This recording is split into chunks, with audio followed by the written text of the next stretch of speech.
day 81, or day 1, I call it to save time. And definitely saying it a second time and then explaining that and explaining this is saving tons of time. You can watch a few other videos because of how much time I saved just by abbreviating day and 81 into day 1. Time saved. Go grab a hamburger. Okay. What a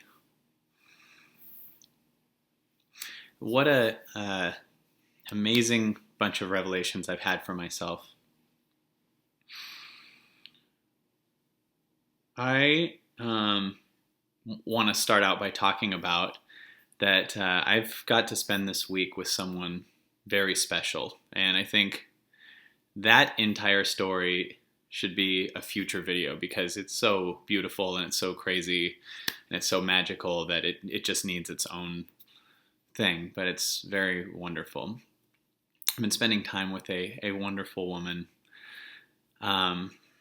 who is extremely conscious and extremely aware and has done so much inner work on herself. And because of that, she and I too can both see, since we are doing all this work on ourselves, we see through a lot of, not all of it though, we see through a lot of our BS, each of us individually. And when you've done this work, you kind of see both who people are for real and a lot of times the different roles that they play when they present themselves. We're very used to thinking who we are is a role that we play. For me, excuse me, I've had a cough this week. I think just the weather's been a little crazy and I've been traveling a lot. But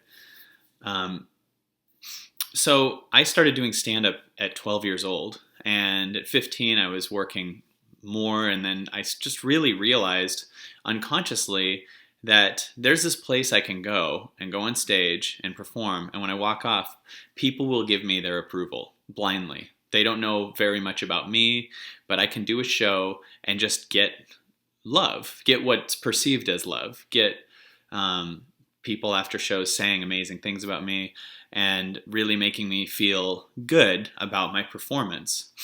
Eventually, that happens for years and years and years. And I get caught up thinking I am my performance. And that's a role that we have. And not all of us, I don't know if you guys are comics, but that's a role that I went through and had. And so a lot of times I'm used to being seen by someone who might know me from a video or recognize me from my stand-up or movies or something. And I immediately know that they see me that way. So I see myself in that moment as the role. I see myself as, thank you, I'm someone you saw, and it's very nice, and it's this character that I become. And we all have different roles, you know. Some people think their role is I'm a mother versus I'm me, and I also can do that and be a great mother, or I'm a spouse, or I'm a millionaire, or, you know. And Wayne Dyer says very beautifully, if you think that thing is who you are, then when that thing goes away, you also go away. So a lot of times people think they're their money or their success or their story, and and they get caught in that, and then their body starts to rewire itself to a position where this is who I am. And it would be death to me if this went away. So when you've done inner work on yourself, sometimes you can see and call out a lot of stuff in yourself, but there's still a lot of remaining BS or roles that are in you. And they're great to be these different roles, but they're not your identity. There's something behind that. There's something even more that's more special. I didn't know this for years, but we all have different roles. Think about when you talk to a kid, you have a different type of voice than when you talk to a college student or a business person or whatever. You have different roles. You become a different character and put on whatever mask you need to get that person's approval. So when you're with someone who's also done that same inner work to call out all the things that they aren't, they sometimes can look at you, and at first it can be really intimidating because you realize they see right through your roles. And when you're with a person like that, you start to find more places that you didn't realize that you've been identified with that you're actually not. So we've been spending a lot of time together this week and growing ridiculously fast and feeling very connected, and it's been wonderful. And there were times in the first few days where I was thinking to myself, I'm losing this part of me or whatever. But at the time I thought it was that part of me. So I was thinking, I'm losing myself. But I'm never losing myself. I'm losing part of the role of me. But when you think you are the role, you're falling apart. So there were times in the first few days where we had these amazing talks, but I think we both unconsciously realized this other person can see me bigger than I can see myself. And that's really magic. And it can be really scary only if you think you're the role or the story. But it's magical when you get to the other side of the dissolving of that role. So for a couple days, there were times where I was both finding myself connected even deeper to myself and then also horrified because I might lose the identification of I'm this speaker. It doesn't mean I wouldn't still speak or something. It means I wouldn't think who I am as the speaker, which is really a huge gift. Because if I think who I am as the speaker, then that makes me a lot more codependent on the show going well or the audience loving me. Because if that show doesn't go well, then I won't be loved in my mind. So obviously, if I get to a place where I'm not a role, but I'm what I am, that'll actually, as a byproduct, help my performance. But also, much more importantly, I finally can love myself for real. I can actually feel loved and not need to do whatever I need to do to protect myself by getting in a role to get love from certain people, because there's different roles that we can play to get approval and what we think is love, but really it's different levels of worthiness, trying to just figure out if you're worthy of something, and it's not even love. We're not getting love. I tweeted today that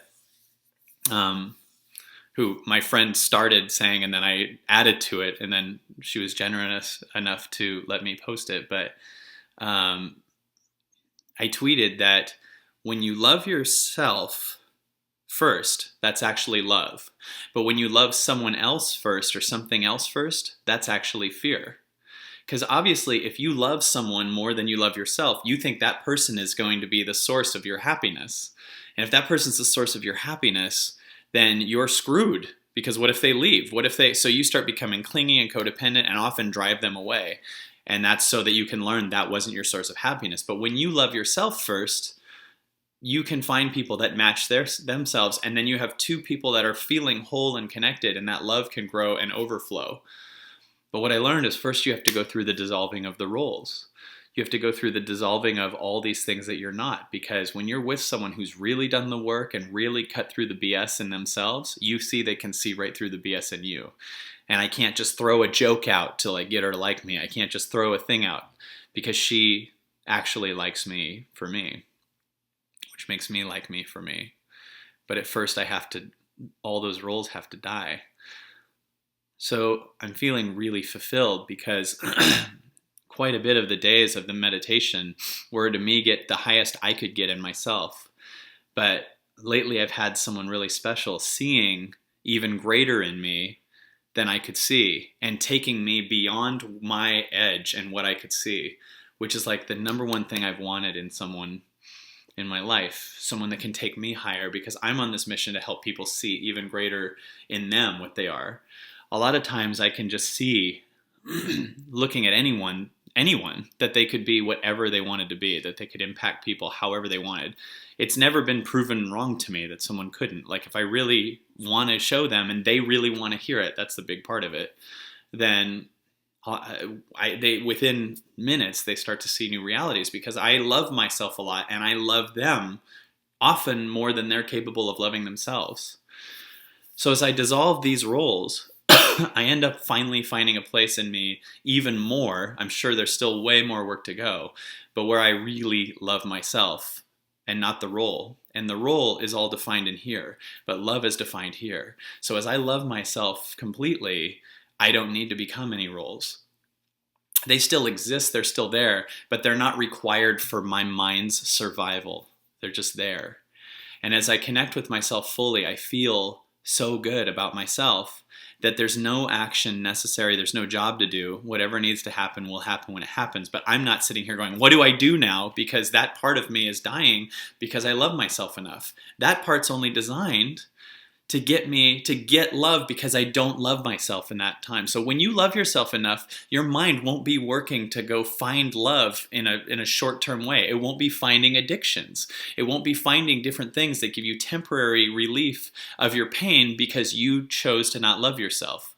Which really is funny because under all that, you do love yourself. Your mind is just like a bouncer that's stopping the love from entering your heart. So you can't feel it, but it's always there. It's always available just in this moment.